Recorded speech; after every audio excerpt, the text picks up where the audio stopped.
Okay, after we really clarify the construct, the construct that we want to measure, the construct that we want to develop a new test with all of the framework and theoretical background, we come to the most important phase, which is test construction. In this phase 2, we need to do three processes. First of all, we need to do scaling. After that, we need to do writing items, and lastly, we need to do scoring items. Under scalings, we're going to look what is scaling, and then we're going to discuss the 6 types of scaling methods, such as summative scales, paired comparison, sorting methods, Gutman scale, and Thurston scales. And after that, we are going to discuss on the part that we need to write the items. In this part, we need to develop test blueprint, and then we need to look at the criteria and the specifications of item pool, and we need to discuss about item format, especially on selected response format as well as constructed response format. And in the last part, in this section, we are going to discuss 3 types of scoring methods. When we manage to gather the data, how we are going to score those items. We are going to discuss cumulative model of scorings. We are going to discuss class scoring, and thirdly, we are going to discuss ipsative scoring. Okay, first, what is scaling? Scaling is the process of setting rules for assigning numbers in measurements. So if you recall, when we discuss about psychological assessments, it's very rare for us to find any psychological test that use a raw frequency data. For example, if we ask someone, can you give us the ratings or the numbers, the frequency of your motivations? People will not be able to give us that their motivation is 200, their motivation is 70, because this is a subjective construct that are non-observables, and it requires further scaling methods. So further scaling here refers to how can we set the rules, how can we assign numbers to people response or people answer. People may respond to us, how will you rate your motivations? Oh, it's very high. So this very high may represent 5, may represent 3, may represent 10, for example. So in this scaling part, we are going to discuss how can we assign numbers to those response. So under scaling, it involves the process of designing and calibrating the test. How we design the test, the type of questions which require different kind of response, different kind of answers. And then it also involves assigning numbers which we call as scale values to different amounts of the traits, different levels of motivations, different amounts of attribute or characteristic that we want to measure. So here we use scaling to assign numbers to the subjective answers or subjective response of our participants. There are numerous ways where psychologists and test development experts use methods to scale the response and the answers of the participants. So these are the 5 most common methods that are available to us if we want to use these scaling methods to assign numbers or set on the criteria, the weightage of our respondent answers. So one of the most commonly used are summative scales, and then paired comparisons, sorting methods, Gutman scale, and Thurston scale. Okay, first, let's look at what is summative scales. So summative scaling is a method used to create composite scores from multiple items, where these composite scores, the total score represent the overall measurement of a construct, regardless whether the construct is an attitudes, personality traits, or ability, and etc. So what is refers to composite score here? If you are developing a unidimensional test, so your composite score will equal to the total score. It's the same things. However, if you are developing a multi-dimensional test, for example, you are developing new motivation test, and your motivation has 3 components. Component A, component B, and component C. For each of the components, the total score for that particular component only, we call it as composite score. Okay, the total score of these three components is the total score. So how can we get this composite score or total score? Is simple by totaling up or summing the rating across all items. Okay, so this is the most commonly used summative scales.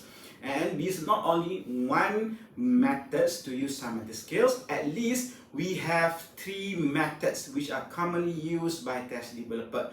They are rating scales, they are Likert scales, the most popular, and frequency scales, okay, as equal as popular as Likert scale as well. So let's discuss one by one rating, Likert, and frequency scales. Okay, rating scales. Rating scale is a grouping of words, a grouping of statements or symbols on which judgments or evaluation of the strength of a particular trait, strength of particular attitude or emotion are indicated by the test taker. Okay, in this rating scale, it can be used to record judgment, our evaluation of our own self, or judgment towards others, or judgment towards experiences, or towards objects. So rating scale can take many forms. For example, if you refer to the textbooks by Cohen et al. 2022, this is the first examples of rating scale given in the book. Okay, which is rating scale for item A, just an example.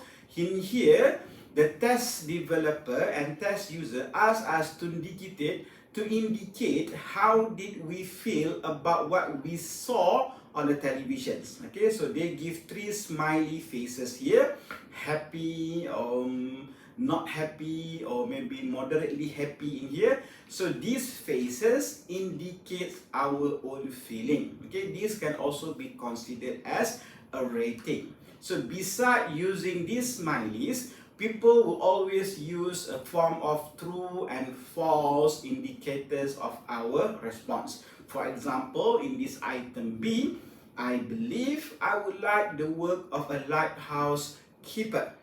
Okay, I believe I would like the work of a lighthouse keeper. So if this statement is true about ourselves, then we have to circle the true answer. If this statement is false about ourselves, then we circle the false answer. Okay, the second example of rating scales.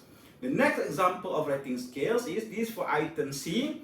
Please rate the employee on ability to cooperate and get along with fellow employees. Okay, with the range from excellence to unsatisfactory. So in here we have to indicate how do we evaluate, okay, the employee ability to cooperate and got along with others. If our feelings of judgment or evaluations towards the person is towards excellence, then we can raise our rating towards the excellence, okay, the highest one, for example. If we feel or we evaluate the ability to cooperate are unsatisfactory, then our evaluation will be closer to the unsatisfactory, which is the lower score of this rating. So there are many occasions or application of rating scales. Okay, because of why? There are always advantages of using these types of scalings. So rating scales is very easy to use and very easy to understand. Okay, especially for the test takers.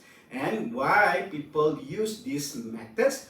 Because this is very measurable, or in other words, easy to measure and quantify, and very basically efficient data collections, captures different degrees of opinions or attitude, and enhances the internal consistency reliability of the test. So these are the advantages which makes test developers prefer to use rating scales. However, at the same time, we have to acknowledge that these scales also carries its limitation. For example, these types of scaling, the rating scales, is vulnerable to central tendency bias. Okay, what is central tendency bias? People tend to answer close to the middle range. Okay, if you have 5 range, for example, people tend to answer in between 3, 2, 3, and 4. Okay, it's very rare or limited people or respondents tends to answer 1 or 5. Okay, so that is central tendency bias. Besides that, people also, or these types of scale also vulnerable to acquiescence bias, tendency to agree with statements regardless of content. Okay, sometimes the contents are reverse worded or negatively worded, but people still answer it the same way. Why? Because they have acquiescence bias. And people or these tests or these type of scales also vulnerable to social desirability bias. Okay, they don't want to indicate their true feeling, their true opinion or attitudes because they're afraid that their opinions will not align with the opinions of the majority others. Okay, so they tend to indicate their answers to confirm with others' opinions. Okay, it's also affected by halo effects.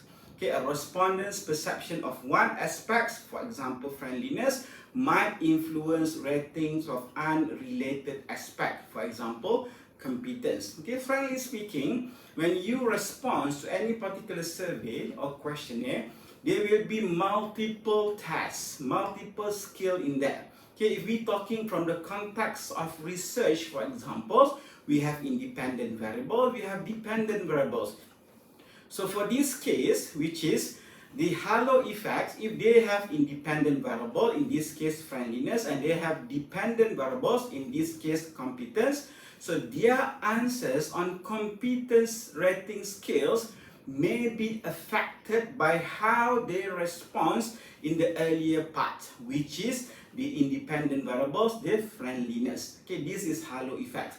So all of these vulnerabilities can be considered as limitations and disadvantage of rating scale.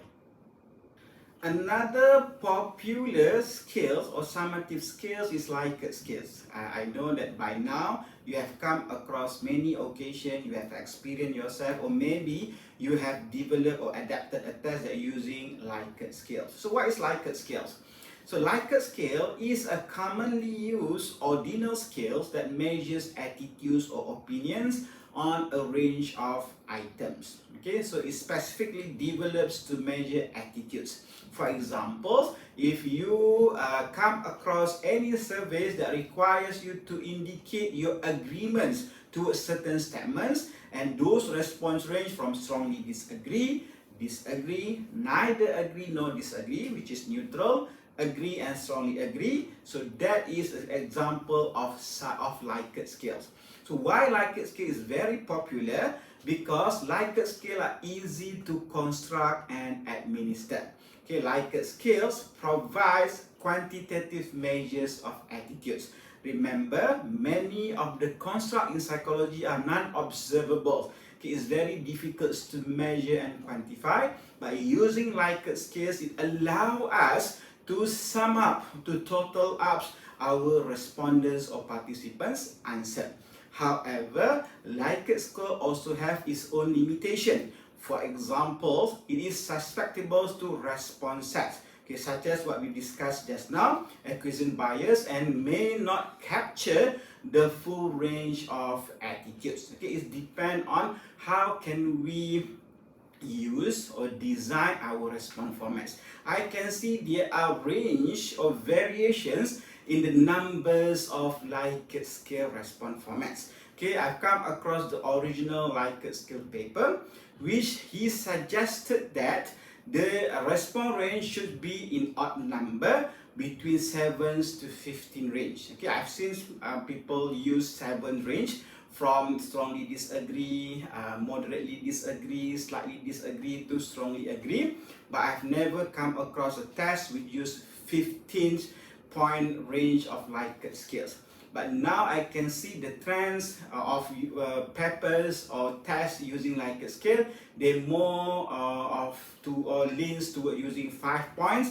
Or even now, I can see people use 4-point Likert scale, whereby they omit the neutral parts. Okay, I will not discuss whether this is appropriate or not, but just to give an overview, what is Likert scales? Okay, basically one type of summative scale. So this is an example of statements or items or questions that use Likert scale response formats, which is, okay, if I read here, academic detailing is a useful form of education that aligns providers' prescribing behavior with evidence-based practice. Okay, here you can indicate your agreements toward these statements. 1, strongly disagree. 2, 5, strongly agree. Another popular famous summative scales is frequency. Okay, frequency scales. So what is frequency scales? Frequency scales measure the frequency of a particular behavior or event or occurrence. Okay, we look at how many times that we experience certain emotions, how many times we experience certain condition, for example.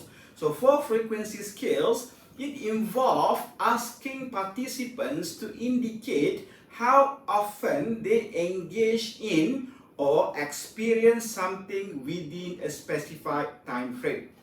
Okay, sometimes when you answer a survey questionnaire, they will put here, how many times you experience this condition for the last 2 weeks? How many times you experience this condition for the last 6 months, for example?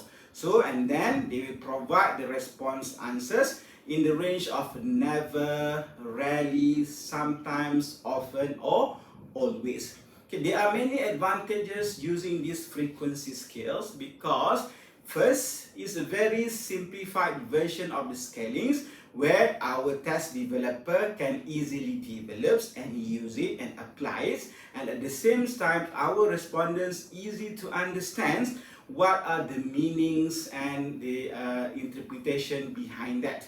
Besides that, using frequency scales will always benefit the internal consistency reliability of the test, and it's very versatile in nature that you can develop and design your questions in many ways. However, frequency scale also carries its own limitation and disadvantages. For example, it's very subjective.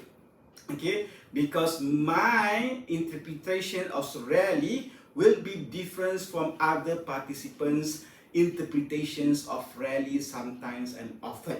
Okay, it's very subjective in nature. And besides that, they are very limited range. You will not encounter these types of frequency scale that use 15 or 10 range of frequency scale because we don't have enough terms to represent these frequencies. Okay, and besides that, similar to Likert scales and rating scales, is very susceptible and vulnerable to response bias.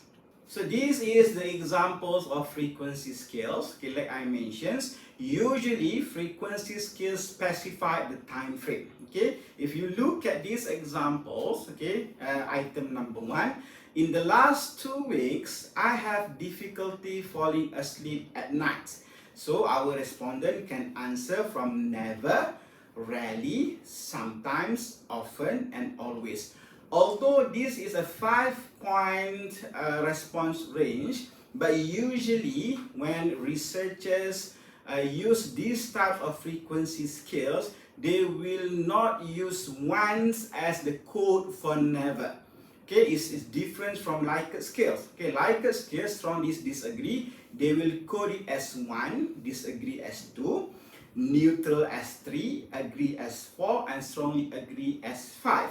In the case of frequency scales, they will always use this kind of range answers and coding. Never will be represented by 0, rarely 1, sometimes 2, often 3, and always is 4. Those are the 3 examples of summative scales: rating scales, Likert scale, and frequency scale. Like I mentioned early on, these are the most commonly applied or used or the most popular rating scale or response formats applied in test development and in psychological assessment.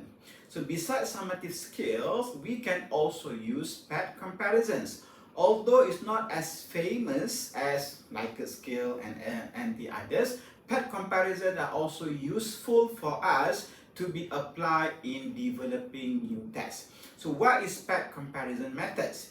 Path comparison method is a scaling method that produces ordinal data, okay, similar to Likert scales and frequency scales. In this method, test takers are shown pairs of stimuli. Okay, there will be two stimuli which are usually on the opposite nature between each other. For example, these stimuli can be photographs, okay, two photographs, can be two objects, or the most simplest one and the most commonly used are statements. Okay, it could be true and false, it could be preferable and not preferable, it could be right or wrong, and etc. So in these path comparison methods, we usually requires our respondent or participants to do some form of comparison task. Okay, in this case, respondents must choose one stimulus over the other based on a certain rules. Okay, for example, selection is made based on agreement. You agree to the statements or you agree to the stimuli. Okay, in this case, your answer, you prefer one statement over another.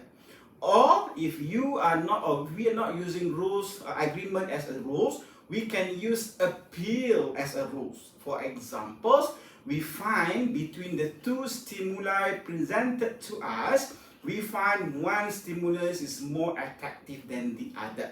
Okay, these are examples of rules. So this is an example of path comparisons questions. Okay, write your preference in the last columns. Okay, here they have three columns. The first column is major 1. The second column is major 2. Major means that specializations in your degree. If given a chance, which of the following major would you use?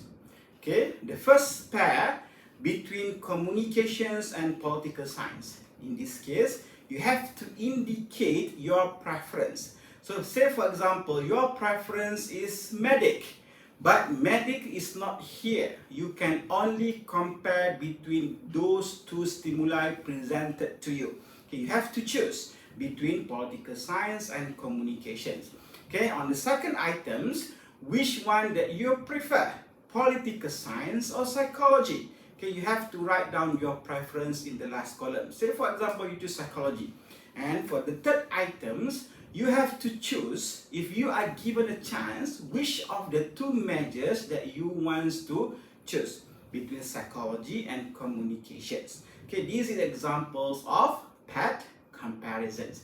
So why path comparisons are also famous or easy to be applied? Okay, because first of all, it's very simple and it's easy to understand. Okay, for both test developers and test takers. And path comparison methods are effective for small sets of items, okay, which don't have many questions or many items in the test. And what more, it reduces bias from absolute judgment. Okay, what is absolute judgment? In this case, the judgment of overall items, the evaluation, preference, and perception of all items rather than a comparison between pairs only. Okay, and another advantage of path comparison methods is improved discriminability between items. Okay, it can differentiate which items are being endorsed by the participants, which one are not being endorsed. And lastly, it's useful for rank ordering, of course, because path comparisons also give us data about ordinal, okay, ordinal data. Like all other scaling methods, path comparison also carries its own limitations. Okay, for example, in order for us to develop path comparison methods, it requires a lot of resources, especially time consuming, especially if we want to develop a test that contains a lot of items. Okay, it's limited to binary choices, okay, between major 1 and major 2 just now, and pairwise context effects. Okay, there are always advantage and disadvantage. Context effects here is the opposite of absolute judgment. Okay, absolute judgment, you make an evaluations based on the overall items, all of the items. But for pairwise, you only do the comparison between the two. Sometimes people lost focus from the overall judgment. This is what it means by is vulnerable to pairwise context effects. And obviously, because of pair comparison methods, it requires us to do comparison between pairs. It also requires a complex data analysis. Okay, so beside pair comparison and summative scales, we can also use sorting methods as our response format. So what is sorting methods?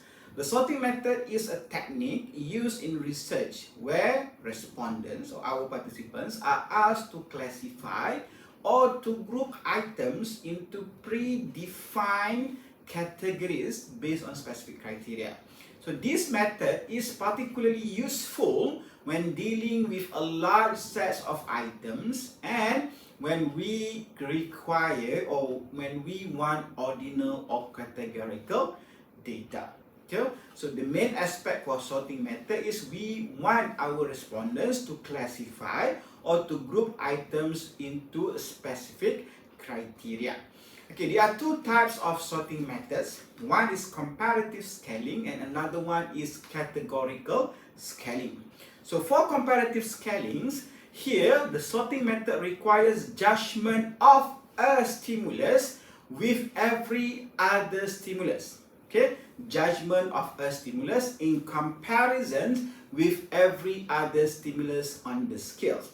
Okay, if you have 10 items, then you want the respondents to do the comparative sorting here, so that item 1 should be compared with the rest of the 9 items. Okay, in comparisons, if we require categorical scalings, stimuli, okay, more than one stimuli are placed into 1 or 2 or even more than this alternative groups or alternative categories that differ quantitatively with respect to some continuum. Okay, so we ask our respondents to sort the items, sort the questions, sort the tasks, the pictures, and etc. into groups. Okay, there may be 2 groups or there may be more groups. Okay, into 2 categories. Okay, into 2 classification in this sense. Okay, let's look some examples.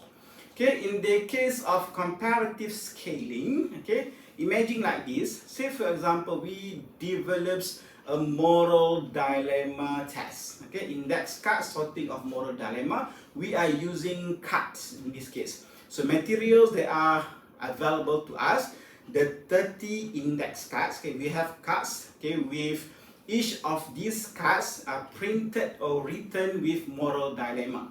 Okay, example of moral dilemma here is lying to protect a friend from embarrassment. Lying is unethical, immoral, but in this case we put a context.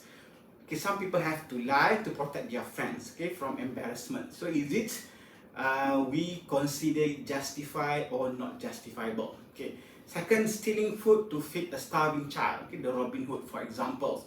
Accepting a bribe to help a struggling family. So all of these moral cards, so we have to sort them. So instruction to test takers, sort the provided cards. Okay, example, lying to protect friend here, from most justifiable to least justifiable. So remember, we have 30 cards. So place the most justifiable scenario or card according to its order.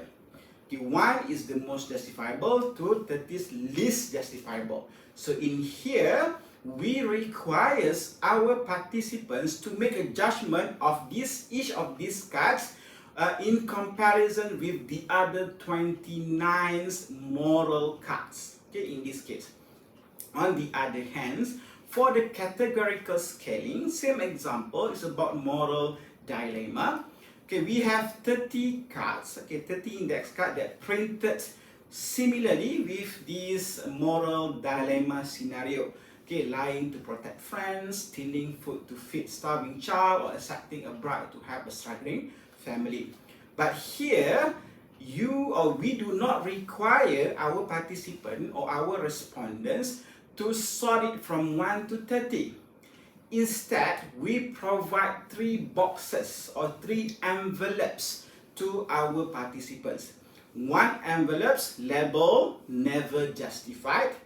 Another envelope label sometimes justified, and another envelope's label always justified.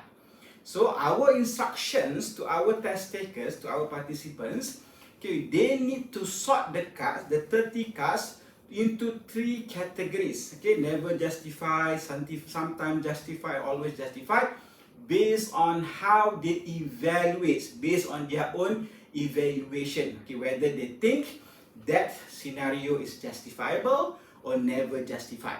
The categories, like I mentioned, never justified refers to behaviors that are morally wrong under any circumstances. Sometimes justified behaviors that may be acceptable depending on the situation, or always justified behaviors that are morally acceptable in all cases. Okay? Pay attention to the difference between categorical scaling and comparative scaling. For comparative scaling, we don't have the envelopes. Okay, we compare overall between each of the items. If we have 30 cards, so we are going to sort it into 30 cards from 1 to 30. But here, for categorical scalings, they need to put it, okay, out of 30, maybe 10 they consider as never justified, 15 sometimes justified, and 5 always justified. Okay, example. So here we categorize their sorting task into 3. Okay, so this is sorting methods where we have the options to use it if we want to have a data or ordinal data or categorical data, and we require our respondents to classify or group the item based on certain category or in overall comparison. Okay, we have discussed 3 types of scaling. Okay, summative scales, pair comparison method, and sorting methods. So next, which I personally consider one of the most popular type of scaling, is Gutmann scales. Maybe as popular as Likert scales. But unlike Likert scales, they are popular and at the same time they are widely applied. Okay, people use it a lot. On the other hand, Gutmann scale is famous, but we can hardly find a psychological test or psychological measures that use this kind of scaling. Okay, because of why? It's very difficult to develop. Okay, let's look at the basic first. What is Gutmann scale? So Gutmann scale, similar to Likert scale, is also an ordinal scale, but it's assumed that all of the items are unidimensional. Okay, unidimensional construct. And it also assumes that items are ordered in terms of its difficulty levels. Okay, example, if you agree with item 1, you should also agree with item 2, item 3, and item 4. Okay, meaning that in this case, item 1 is the most difficult one. So in this case, item 2, 3, and 4 are least difficult as compared to item 1. Item 3 is least difficult as compared to item 2. And item 4 is the least difficult as compared to the other items. So when you answer item 1, so automatically question or items 2, 3, and 4 are embedded in item 1. Okay, that's why it's very interesting. The advantage of using Gutmann scales, it can be used to assess the internal consistency of a scale, because all of the items measure the same construct but the different degrees of difficulty, and it provides a clear hierarchy of items, okay, because they have different levels of difficulty. However, it also carries limitation. It may be restrictive in terms of the types of construct that can be measured. Why?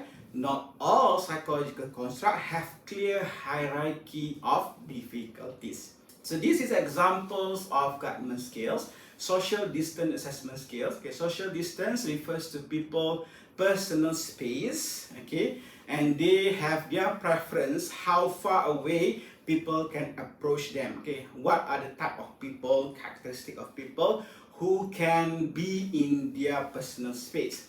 Okay, example of item here. How will you feel if someone you don't know sits near you in a class?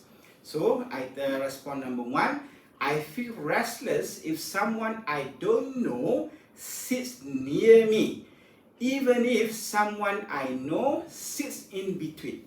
Okay, so this is the hardest one. Okay, this person will still feel restless even though that people don't sit directly beside him or her. There are someone he know in between.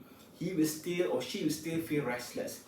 Okay, the second one, I feel restless if someone I don't know sit in the same class with me. Okay, in the same class. It's a very big class, but he or she sits near the same class, so this person will feel restless. Okay, so if they answer 1, automatically question number 2 are embedded in. Okay, for response 3 and 4 here, for item 3, I feel restless if someone I don't know sits 5 meters away from me. There are people who are like that, even though it's quite far, the 5 meters, but the person will feel restless. Okay, and the last item, I feel restless if someone I don't know sit 1 meter away from me. So here, if the person answer 1, automatically 2, 3, and 4 are embedded under the answers. Because of why? The item 1 is the most difficult one. Okay, automatically it covers the rest of the answers. Another scaling methods that we can use is Thurston scales. Okay, Thurston scale is special as compared to the other type of scaling because Thurston scale is an interval scale. So if you recall, the other scales only ups to the level of ordinal scales. So Thurston scale is an interval scale that measures the intensity of attitudes, okay, the degrees of how much they have these attitudes by having judges rate items on a continuum. Okay, so here there are at least two stages when they want to develop the Thurston scale.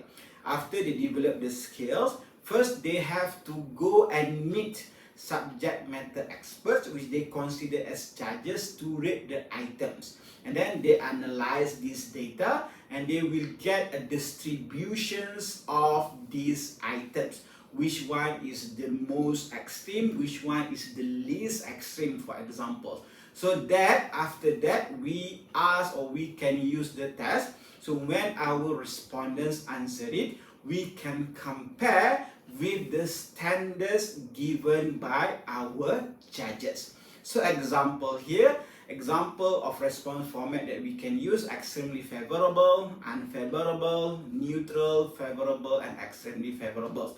But remember, in order for us to use Thurston scales, we need to find judges first to rate those items before we can use it, to get a standards, okay, a criteria where judges indicates which of the items which are extremely favorable, which of those items which are least favorable. Okay, advantage of Thurston scale, beside intervals, it gives an indication of intervals.